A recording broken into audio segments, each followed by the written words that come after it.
Okay. ఇప్పుడు మనం ఏం చేస్తున్నామంటే పోలార్ ప్లాట్ డ్రా చేస్తున్నాం. సో మీకు పోలార్ ప్లాట్ ఎలా డ్రా చేయాలో తెలుసు కదా! మనం ఒక ట్రాన్స్‌ఫర్మేషన్ తీసుకున్నాం. దాన్ని ఫస్ట్ మనం ఏం చేసాము ఫ్రీక్వెన్సీలోకి కన్వర్ట్ చేసాం. ఎలా కన్వర్ట్ చేసాం? S j⍵ సబ్స్టిట్యూట్ చేసి. అప్పుడు మనం పోలార్ ప్లాట్ కావాలి కాబట్టి పోలార్ ప్లాట్ అంటే మనం ఏంటి magnitude at an angle theta ఇదే కదా పోలార్ ఫార్మ్ అంటే. సో కాబట్టి మనం తీసుకున్న ట్రాన్స్‌ఫర్మేషన్ నుంచి మాగ్నిట్యూడ్ క్యాలిక్యులేట్ చేసాం. సో మాగ్నిట్యూడ్ ఎలా క్యాలిక్యులేట్ చేయాలో మీకు తెలుసు. A+AB అనేది కాంప్లెక్స్ నెంబర్ అయితే గనక దాని మాగ్నిట్యూడ్ ఏమవుతుందమ్మా A² + B². సో కాబట్టి మనం ఏం చేసాము దీంట్లో ఉన్న ప్రతి కాంపోనెంట్కి మనం మ్యాగ్నిట్యూడ్ క్యాలిక్యులేట్ చేసాం. సో కాబట్టి ఇది 20 కాబట్టి 20లో 20కి మ్యాగ్నిట్యూడ్ 20, j⍵కి మ్యాగ్నిట్యూడ్ ఒమేగా. ఇది A+IB ఫామ్లో ఉంది కాబట్టి √A² + B². ఇది కూడా మనకి A+IB ఫామ్లో ఉంది కాబట్టి దానికి కూడా √A² + B². అట్లా మనం మ్యాగ్నిట్యూడ్ క్యాలిక్యులేట్ చేసాం. సో నెక్స్ట్ మనం ఏం చేస్తున్నాం ఫేజ్ యాంగిల్ క్యాలిక్యులేట్ చేసాం. సో ఫేజ్ యాంగిల్ ఫార్ములా ఏంటి A+IB కాంప్లెక్స్ నెంబర్ అయితే కనుక phase angle formula tan 1 B/A. So కాబట్టి 20కి phase angle 0 and next j⍵ కంటే జేకి ఫేజ్ యాంగిల్ 90, అది కింద ఉంది కాబట్టి -90. A+IB అంటే tan 1 B/A, B omega A1 కాబట్టి tan 1 ఒమేగా అంటే దీనికి ఫేజ్ యాంగిల్ -tan 1 ω2. అట్లా మనం మ్యాగ్నిట్యూడ్కి ఫేజ్ యాంగిల్ రెండింటిని క్యాలిక్యులేట్ చేసాం ఈ ట్రాన్స్ఫర్ ఫంక్షన్కి. ఇప్పుడు దీని నుంచి మనం ఏం చేయాలి ప్లాట్ డ్రా చేయాలి. సో ప్లాట్ డ్రా చేయాలంటే మనకి కొన్ని వాల్యూస్ కావాలి కాబట్టి మనం ఏం చేస్తున్నాము డిఫరెంట్ వాల్యూస్ ఆఫ్ ఒమేగాస్ తీసుకున్నాం. అంటే ఒమేగా మన ఇష్టం వచ్చినట్టు కొన్ని వాల్యూస్ తీసుకొని దాని దగ్గర మ్యాగ్నిట్యూడ్ వాల్యూస్ క్యాలిక్యులేట్ చేసాము, ఫేజ్ యాంగిల్ వాల్యూస్ క్యాలిక్యులేట్ చేసాము. ఇప్పుడు దీనికి మనం ఏం చేయాలి పోలార్ ప్లాట్ డ్రా చేయాలి. సో కాబట్టి దానికి ఏం చేస్తాం మనం పోలార్ ప్లాట్కి ఈ గ్రాఫ్ యూస్ చేస్తాము. కానీ మనకి ఈ గ్రాఫ్స్ అనేది ఫ్రీక్వెంట్గా అవైలబిలిటీ ఉండదు కాబట్టి దీనికి ఆల్టర్నేటివ్ సొల్యూషన్ కూడా చూస్తాము. ఆల్టర్నేటివ్ సొల్యూషన్ ఏంటంటే పోలార్ ఫామ్కి ఆల్టర్నేట్ ఫామ్ ఏంటమ్మా రెక్టాంగులర్ ఫామ్. అందుకోసం మనం ఏం చేస్తామంటే ఇక్కడున్న ప్రతి పోలార్ కోఆర్డినేట్ని మనం రెక్టాంగులర్ కోఆర్డినేట్స్గా మార్చాము. సో రెక్టాంగులర్ కోఆర్డినేట్ అంటే A+IB.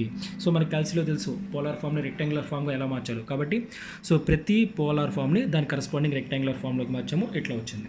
ఇప్పుడు నెక్స్ట్ మనం ఏం చేస్తున్నాం దీని నుంచి ప్లాట్ డ్రా చేస్తున్నాం. ఓకేనా.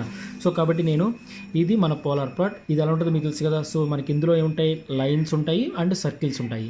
సో ఈ లైన్స్ని మనం ఏమనుకుంటే యాంగిల్స్ అనుకుంటాం. సో ఆర్డర్ ఇచ్చాడు 0, 15, 30, 45, 60 అట్లా ఇచ్చాడు. దాన్ని నేనేం చేస్తానంటే రివర్స్లో తీసుకున్నా. ఇక్కడ వాడి స్కేల్ ఎలా ఇచ్చాడో మన రివర్స్లో కూడా అలాగే తీసుకోవాలి. ఇన్ కేస్ మనకి ఓకే వీడు స్కేల్ ఏదైతే ఇచ్చాడో మన రివర్స్లో కూడా అదే స్కేల్ తీసుకోవాలి. ఇన్ కేస్ వాడు స్కేల్ ఇవ్వకపోతే కనుక సో మనకి నెంబర్ ఆఫ్ లైన్స్ ఎన్ని చూసుకొని మనం 360 డిగ్రీస్ పెట్టాలి కాబట్టి దాన్ని బట్టి తీసుకుంటాం. సపోజ్ ఇప్పుడు మనకి 36 లైన్స్ ఉన్నాయి అనుకోండి సర్క్యులర్గా. సో కాబట్టి 10 డిగ్రీస్ తీసుకుంటాం. లేదు 18 లైన్స్ ఉంటే కనుక 20 డిగ్రీస్ తీసుకుంటాం. అట్లా తీసుకుంటాం అనమాట. సో వీడు ఇచ్చిన దాని ప్రకారం 15 డిగ్రీ స్కేల్ ఇచ్చాడు కాబట్టి మన రివర్స్లో కూడా 15 అంటే 0, -15, -30, 45, 60, 75, 90 అట్లా మైనస్లో మనం పెట్టుకుంటూ వచ్చాం అనమాట. ఇప్పుడు మనం దీనికి ఫేజ్ యాంగిల్స్ పెట్టేసాం. నెక్స్ట్ మనకి ఏం కావాలి మ్యాగ్నిట్యూడ్ స్కేల్ కావాలి. ఆ మ్యాగ్నిట్యూడ్ స్కేల్ దేంట్లో తీసుకుంటామంటే ఈ సర్కిల్స్లో తీసుకుంటాం. ఓకేనా. సో మనకి ఇక్కడ రేంజ్ ఎంత ఉందమ్మా మ్యాక్సిమం 8 ఉంది అండ్ మినిమం 0.5 ఉంది. అంటే మన స్కేల్ ఎంతవరకు తీసుకుంటాం మనకున్న సర్కిల్స్ బట్టి. ఇక్కడ మొత్తం మనకున్న సర్కిల్స్ ఎన్ని ఉన్నాయి 13 సర్కిల్స్ ఉన్నాయి. ఓకేనా సార్ 14 సర్కిల్స్ ఉన్నాయి కాబట్టి సో మనకి అప్ టు 8 వరకు కావాలి. సో కాబట్టి 1, 2, 3, 4, 5 తీసుకోవచ్చు. బట్ ఇక్కడ మనకి ఎలా ఉంది కొన్ని పాయింట్స్లో ఉన్నాయి. అది క్లియర్గా పెట్టాలంటే కనుక 0.5 తీసుకుందాం. కాబట్టి 0.5 నుంచి స్టార్ట్ చేశాను అప్ టు 7 వరకు వచ్చింది. కాబట్టి we can eliminate this point. అది ప్రాబ్లం లేదు ఎందుకంటే ఇది మనం కొన్ని వాల్యూస్ తీసుకుంటాం. ఎన్ని తీసుకోవాలి ఏంటి అనేది మన ఇష్టం. ఓకేనా. సో కాబట్టి దాన్ని స్కిప్ చేసేసి తీసుకున్నాం. ఇప్పుడు మనం ఏం చేస్తున్నాం ప్రతి పాయింట్ మార్క్ చేస్తున్నాం. What is the first one 6.82 at an angle -166.5. So ఇప్పుడు 6.82 అంటే ఆల్మోస్ట్ మనకి ఎంత 7 దగ్గర ఉంది. సో ఇది 7. 6.82 అంటే ఎక్కడ వస్తుందమ్మా ఇక్కడ ఎంత వస్తుంది. కానీ అది ఎక్కడ పడితే అక్కడ పెట్టకూడదు. 6.82 అంటే ఈ సర్కిల్ మొత్తం మనకి 7 సర్కిలే. సో తర్వాత ఈ సర్కిల్ మొత్తం 6.82 సర్కిలే 82 సర్కిలే. కానీ ఎక్కడ పడితే అక్కడ పెట్టకూడదు. దానికి కరస్పాండింగ్ యాంగిల్ ఎంతైతే ఉందో దాన్ని మెన్షన్ చేసుకోవాలి. సో 6.82 అనేది మనకి ఎక్కడ వచ్చింది -166 దగ్గర వచ్చింది 0.5. ఓకేనా. సో ఇది -165 లైన్. ఓకేనా. అండ్ మనకు ఒక్కొక్క లైన్ అంతా ఇది మొత్తం 15 డిగ్రీస్ మారుతుంది అంతే కదా. 15 డిగ్రీస్ మనం మార్జిన్లో తీసుకున్నాం కాబట్టి సో మధ్యలో మనకి ఎన్ని ఉంటాయి 10 లైన్స్ ఉంటాయి. అప్పుడు ఒక్కొక్క లైన్ ఎంత అవుతుంది 1.5 అవుతుంది. సో మనకి ఎంత కావాలి 166.5 అంటే ఎన్నో లైను మనం 165 అంటే 1.5 అంటే ఇమీడియట్గా నెక్స్ట్ లైన్ అంటే సెకండ్ లైన్. ఇది సెకండ్ లైన్ -165 దాని కరస్పాండింగ్ యాంగిల్ అంతా 6.82 కాబట్టి ఈ లైన్కి కరస్పాండింగ్గా ఇక్కడ మనం పాయింట్ పెడతాం అనమాట. ఓకేనా. అండ్ నెక్స్ట్ ఇదేంటి 5.75 మ్యాగ్నిట్యూడ్ దగ్గర -171 పెట్టాలి. సో ఇది 166.5 168 169.5 171 ఇది 171 లైన్. ఆ 171 లైన్ దగ్గర ఎంత యాంగిల్ పెట్టాలమ్మా మ్యాగ్నిట్యూడ్ పెట్టాలి 5.75. సో ఇది మనకి 5.5. సో ఇది 6 అంటే 5.75 అంటే ఇక్కడ మధ్యలో వస్తుంది. దాని కరస్పాండింగ్ ఎంత 171 ఇక్కడ వచ్చింది. ఓకేనా. అలాగే నెక్స్ట్ 4.88 అంటే 4.9 అనుకో, -175. సో ఇది మనకి ఎంత వచ్చింది, ఇది 171 వచ్చింది. ఓకేనా. సో ఇది 172.5, 174, 175.5. సో 175.5 దాని దగ్గర ఎంత 4.88 అంటే 4.9. సో ఇది 1.75 కదా, ఇక్కడ 1.785 ఇక్కడ వస్తుంది. 177.5 at 4.88 అంటే 4.9 ఇక్కడ పెడతాం అనమాట. ఓకేనా. అట్లా ప్రతి దాన్ని మార్క్ చేస్తాం.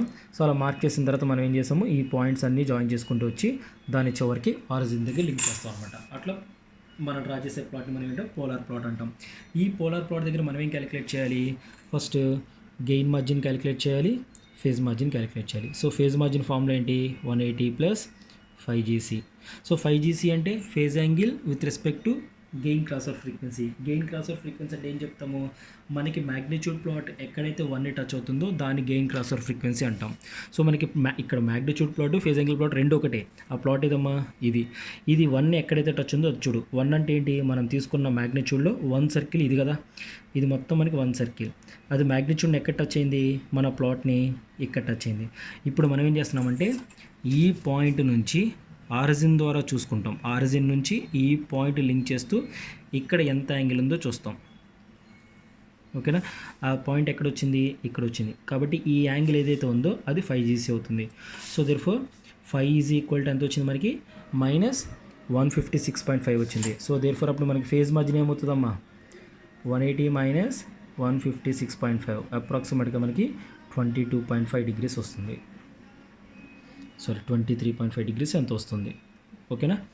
ఇది మన ఫేజ్ మార్జిన్ అవుతుంది. సో నెక్స్ట్ మనకి ఏం కావాలి, గెయిన్ మార్జిన్ కావాలి. So gain margin is equal to 1/magnitude of G(j)ω ఎప్పుడు at ωPC.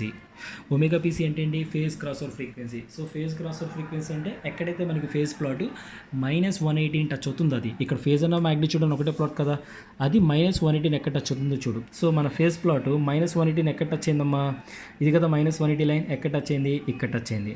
సో దీని కరస్పాండింగ్ మ్యాగ్నిట్యూడ్ చూడు, ఇది దేని మధ్య ఉంది, 4కి 4.5కి కొంచెం మధ్యలో ఉంది కాబట్టి దాన్ని మనం ఏమనుకుందాం 4.2 అనుకో. ఓకేనా. Then what is the gain margin, 1/4.2. ఇది మన గెయిన్ మార్జిన్ అవుతుంది అనమాట. అట్లా మనం phase margin gain margin calculate చేస్తాం దీంట్లో. ఓకేనా. పోలార్ ప్లాట్లు. కానీ మనకి పోలార్ ప్లాట్లు దొరకపోవచ్చు. అందుకోసం మనం ఏం చేస్తామని చెప్పుకున్నాం, ఆల్టర్నేటివ్ తీసుకుంటామని చెప్పాం. ఏంటిది ఆల్టర్నేటివ్, మనం పోలార్ కోఆర్డినేటర్ ఇంకో ఫామ్లోకి మార్చాము. ఎలా మార్చాము, రెక్టాంగిల్లోకి మార్చాము. ఇప్పుడు ఇది రెక్టాంగులర్ ఫామ్ అనమాట. ఇప్పుడు మనం ఏం చేస్తున్నామంటే వీటికి గ్రాఫ్ డ్రా చేస్తాం. వీటికి గ్రాఫ్ డ్రా చేయాలంటే మనకి ఏం కావాలి, రియల్ వాల్యూ ఇమాజినరీ వాల్యూ కావాలి. కాబట్టి వీటి స్కేల్స్ని బట్టి మనం గ్రాఫ్ తీసుకున్నాం. ఇది అందులో డ్రా చేస్తామంటే మనం నార్మల్ గ్రాఫ్లో డ్రా చేస్తాం. ఓకేనా. సో మీకు నార్మల్ గ్రాఫ్ తెలుసు కదా, దాన్ని మనం ఇలా డివైడ్ చేసుకుంటాం అనమాట. సో కాబట్టి x యాక్సెస్ రియల్ వాల్యూ తీసుకున్నా, y యాక్సెస్ ఇమాజినరీ వాల్యూ తీసుకున్నా. సో రియల్ వాల్యూ ఎక్కడి నుంచి వస్తుంది, -0.4 నుంచి -7.7 వరకు వస్తుంది. సో కాబట్టి స్కేల్ అలా తీసుకున్నా. సో ఐఎమ్ స్టార్టింగ్ ఫ్రమ్ 0.5, ఎందుకంటే తక్కువ ఉంది కాబట్టి 0.5 నుంచి స్టార్ట్ చేసుకుంటూ అప్ టు -7 వరకు తీసుకున్నాం. అండ్ ఇమాజినరీ వాల్యూస్ ఎక్కడి నుంచి వచ్చాయి, -2.58 దగ్గర నుంచి అప్ టు +0.57 మ్యాక్సిమం వస్తుంది. కాబట్టి అక్కడ నుంచి స్టార్ట్ చేశారు. సో -0.4 అంటే ఇవన్నీ తీసేసాను, ఎందుకంటే ఈ లిమిట్ చూడండి, ఇక్కడ చూడండి లిమిట్ ఏముంది, -2.58 ఉంది, ఇక్కడ -3.9 ఉంది. అంటే చాలా డిఫరెన్స్ ఉంది. కాబట్టి కొన్ని వాల్యూస్ నేను స్కిప్ చేసేసుకున్నాను. సో కాబట్టి నేను స్టార్టింగ్ ఇక్కడ నుంచి తీసుకున్నాను, ఈ వాల్యూస్ అన్ని తీసుకున్నాను. ఓకేనా. సో కాబట్టి మనకి ఎక్కడ స్టార్ట్ అవుతుంది, -0.39 అంటే 0.4 నుంచి అప్ టు 0.57 అంటే 0.6 వరకు తీసుకోవాలి. సో కాబట్టి -0.4. So with unit of 0.05 difference తీసుకున్నా, 0.4, 0.03, 0.35, 3, 2.5, 2, 1.5, 1, 0.05, 0 అండ్ మళ్ళీ పైన ప్లస్ వాల్యూస్ వస్తాయి. అలా తీసుకొని ఇప్పుడు మనం ప్లాట్ పెడుతున్నాం. సో ఫస్ట్ పాయింట్ ఏంటమ్మా, -4.86 దగ్గర ఎంత రావాలి, -0.39 అంటే 0.4 అనుకో. అంటే -4.86 అంటే ఎక్కడ, -4.86 అంటే ఇక్కడెక్కడ వస్తుంది, -4.86 అంటే దాని కరస్పాండింగ్ ఎంత, -0.39. సో అంటే అప్రాక్సిమేట్లీ 0.4 ఇక్కడ వచ్చింది పాయింట్. ఓకేనా. నెక్స్ట్ పాయింట్ ఏంటి, -4.16 -j0.043. సో -4.16 అంటే ఏంటి, ఇది 4, ఇది 4.5 కాబట్టి ఇక్కడ మధ్యలో వస్తుంది. దానికి కరస్పాండింగ్ ఎంత, -j0.043.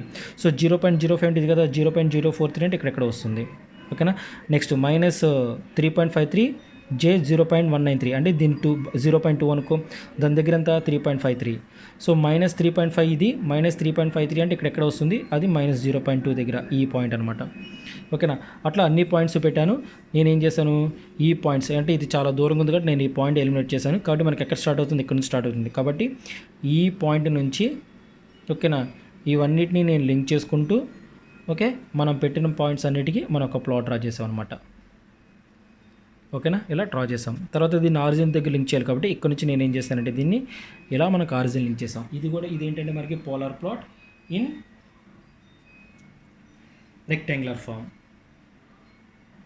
ఓకేనా, ఇది మన polar plot in rectangular form. ఇప్పుడు దీనికి ఏం చేయాలంటే మనం గెయిన్ మార్జిన్, ఫేజ్ మార్జిన్స్ అవి క్యాలిక్యులేట్ చేయాలి. ఓకేనా, కానీ గెయిన్ మార్జిన్, ఫేజ్ మార్జిన్స్ దీంట్లో ఎలా క్యాలిక్యులేట్ చేస్తామో ఒక లాజిక్ చూద్దాం. ఓకేనా, సో దానికోసం మనం ఏం చేస్తున్నామంటే I'm going to consider A graph. Okay, సింపుల్గా చూస్తాను. ఇక్కడ ఒక గ్రాఫ్ తీసుకున్నాను, దీన్ని ఇమాజినరీ అనుకో, దీన్ని రియల్ వాల్యూస్ అనుకో. ఓకేనా, ఇలా వచ్చింది, ఇది మన గ్రాఫ్ ఎజ్యూమ్ చేసుకో. ఓకే, ఇప్పుడు మనకు వచ్చిన పోలార్ ప్లాట్ ఇలా వచ్చింది అనుకో. So this is our polar plot in rectangular form. ఇప్పుడు దీనికి మనం ఏం చేయాలి, గెయిన్ మార్జిన్, ఫేజ్ మార్జిన్స్ అవి క్యాలిక్యులేట్ చేయాలి. అవి ఎలా క్యాలిక్యులేట్ చేస్తామో చూద్దాం. ఇప్పుడు first phase margin. What is the formula for phase margin? Phase margin is equal to 180 + 5GCA కదా. ఓకేనా, సో 5GC అంటే ఏం చెప్పాము, phase angle with respect to ωGC, అంతే కదా. What is ωGC? ωGC is nothing but ఓకేనా. So ωGC అంటే ఏం చెప్పాము, గెయిన్ క్రాస్ ఓవర్ ఫ్రీక్వెన్సీ. ఎలా ఐడెంటిఫై చేస్తాం, అది the magnitude at which the frequency at which the magnitude plot touches 1. Magnitude 1 ఎక్కడైతే టచ్ అవుతుందో దాని కరస్పాండింగ్ ఫ్రీక్వెన్సీని ωGC అనుకున్నాము.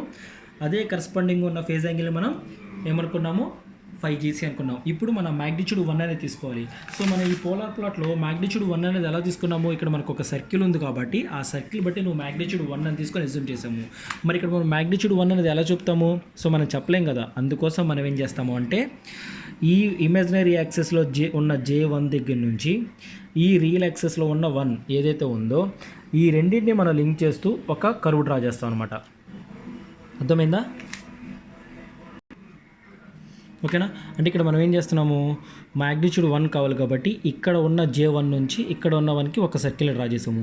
నువ్వు డ్రా చేసిన సర్కిల్ మన ప్లాట్ని ఎక్కడ టచ్ అయిందో ఆ పాయింట్ ఐడెంటిఫై చేయి. సో వన్స్ నువ్వు ఆ పాయింట్ని ఐడెంటిఫై చేసిన తర్వాత మనం ఏం చేయాలి అంటే మనం పాయింట్ని ఐడెంటిఫై చేసిన తర్వాత ఏం చేయాలంటే ఆరిజిన్ నుంచి ఆ 1ని లింక్ చేస్తూ ఒక లైన్ డ్రా చేయి. ఓకేనా, ఈ లైన్ డ్రా చేసావు కదా. నెక్స్ట్ మనం ఏం చేయాలి, ఈ యాంగిల్ని ఐడెంటిఫై చేయి. Angle this one, identify this angle. అంటే మనం ఏం చేయాలి, ప్రొట్రాక్టర్ని ఇట్లా పెట్టి, అంటే ప్రొట్రాక్టర్ని ఇలా పెట్టి మనం చూడాల్సింది ఇటు నుంచి యాంగిల్ కాదు, ఇటు నుంచి యాంగిల్ చూడాలి. సో ఆ యాంగిల్ నువ్వు ఏమంటావు అంటే 5GC అంటావు. ఓకేనా, ఆ 5GCని ఇక్కడ యాడ్ చేస్తావు, అది నీది ఫేజ్ మార్జిన్ అవుతుంది. సో 180 ప్లస్ ఇక్కడ వచ్చిన యాంగిల్ ఏదైతే ఉందో అది పెడితే నీకు వచ్చే ఫేజ్ మార్జిన్ అవుతుంది అనమాట. అట్లా మనం ఫేజ్ మార్జిన్ ఐడెంటిఫై చేస్తాం. సో నెక్స్ట్ మనం గెయిన్ మార్జిన్ తీసుకోవాలి. What is the formula for gain margin? Gain margin is equal to 1/magnitude of G of J omega at omega PC. Okay, so what is ωPC? ωPC is nothing but phase cross over frequency. ఆ phase cross over ఫ్రీక్వెన్సీని ఎలా తెలుసుకుంటాము, ఎక్కడైతే మన phase angle plot -180ని touch అవుతుందో దాన్ని మనం ωPC అనుకుంటాము. ఆ కరస్పాండింగ్ ఉన్న మ్యాగ్నిట్యూడ్ని మనం గెయిన్ మార్జిన్గా తీసుకుంటాము, అంతే కదా. కానీ ఇక్కడ మనం -180 డిగ్రీలను ఐడెంటిఫై చేయగలమా? సో చేయలేమన్నమాట. అందుకోసం మనకేం చేస్తున్నామంటే ద ఆల్టర్నేటివ్ సొల్యూషన్. ఓకే, ఎక్కడైతే మన మ్యాగ్నిట్యూడ్ ప్లాట్ ఆర్ మన పోలార్ ప్లాటు మ్యాగ్నిట్యూడ్ని అంటే రియల్ వాల్యూని మనం డ్రా చేసిన ఈ పోలార్ ప్లాటు ఎక్కడైతే మన రియల్ యాక్సెస్ని టచ్ అవుతుందో ఆ పాయింట్ని ఐడెంటిఫై చేయి. ఓకేనా, ఏం పాయింట్ ఇది, మనం డ్రా చేసిన పోలార్ ప్లాట్ ఎక్కడైతే రియల్ యాక్సెస్ని టచ్ అవుతుందో ఆ పాయింట్ని ఐడెంటిఫై చేయండి. ఓకేనా, అది ఎక్కడ టచ్ అవుతుంది, ఇక్కడ టచ్ అవుతుంది. ఇప్పుడు ఏంటంటే ఈ ఆరిజిన్ దగ్గర నుంచి ఈ మధ్యలో ఉన్న డిస్టెన్స్ ఏదైతే ఉందో అది G of J omega అవుతుంది, magnitude of G of J omega అవుతుంది. So then gain margin is equal to 1/magnitude of G of J omega అనమాట. ఓకేనా, అర్థమైంది ఏం చేసాము. So first phase margin formula ఏంటి, phase margin is equal to 180 + 5 కాబట్టి first మనం 5 తెలుసుకోవాలి. ఆ 5 ఎలా తెలుసుకున్నాం, మనం పోలార్ ప్లాట్ డ్రా చేసిన తర్వాత మనకి ఇమాజినరీలో ఉన్న 1 దగ్గర నుంచి రియల్లో ఉన్న 1 దగ్గరికి మనం ఒక కర్వ్ని డ్రా చేస్తున్నాం. అలా డ్రా చేసిన కర్వ్ మన ప్లాట్ని ఎక్కడైతే టచ్ అవుతుందో ఆ పాయింట్ని లింక్ చేస్తూ ఆరిజిన్ ద్వారా ఒక లైన్ డ్రా చేసాం. డ్రా చేసిన తర్వాత ఈ యాంగిల్ ఐడెంటిఫై చేసాం. ఓకేనా, the angle from negative real access to ఈ లైన్ వరకు యాంగిల్ చేసావు. దాన్ని 5 అనుకున్నావు. అది ఫేజ్ మార్జిన్కి యాడ్ చేస్తే నీకు వచ్చేది, అది 180కి యాడ్ చేస్తే నీకు ఫేజ్ మార్జిన్ వస్తుంది. సో నెక్స్ట్ గెయిన్ మార్జిన్ కావాలంటే ఏంటి, formula 1/g(j) with respect to phase cross over frequency. But phase cross over frequency మనకు తెలియాలంటే యాంగిల్ -180 కావాలి కాబట్టి అది మనకి లేదు. అందుకోసం మనం ఏం చేస్తామంటే మనకి -180 అంటే అది దేనికి ఈక్వల్ అవుతుంది అంటే రియల్ యాక్సెస్కి ఈక్వల్ అవుతుంది అనమాట. ఓకేనా, అంటే యాక్చువల్గా 90 అంటే దాన్ని ఇమాజినరీ అంటాము, బట్ 180 కాబట్టి అది మనకి అప్రాక్సిమేట్గా రియల్ వాల్యూకి ఈక్వల్ అవుతుంది. అందుకోసం మనం ఏం చేస్తున్నామంటే మన ప్లాట్ ఎక్కడైతే మనకి రియల్ యాక్సెస్ అని టచ్ అయిందో ఆ పాయింట్ని ఐడెంటిఫై చేసి ఆరిజిన్ నుంచి ఆ పాయింట్కి మధ్య ఉన్న డిస్టెన్స్ ఏదైతే ఉందో అది మ్యాగ్నిట్యూడ్ ఆఫ్ g(j) అవుతుంది. ఓకేనా, దాన్ని 1/, చేస్తే మనకు వచ్చేది గెయిన్ మార్జిన్ అనమాట. ఇట్లా మనం ఒక పోలార్ ప్లాట్కి in polar graph and in rectangular గ్రాఫ్లో మనం gain and phase margins identify చేస్తాం.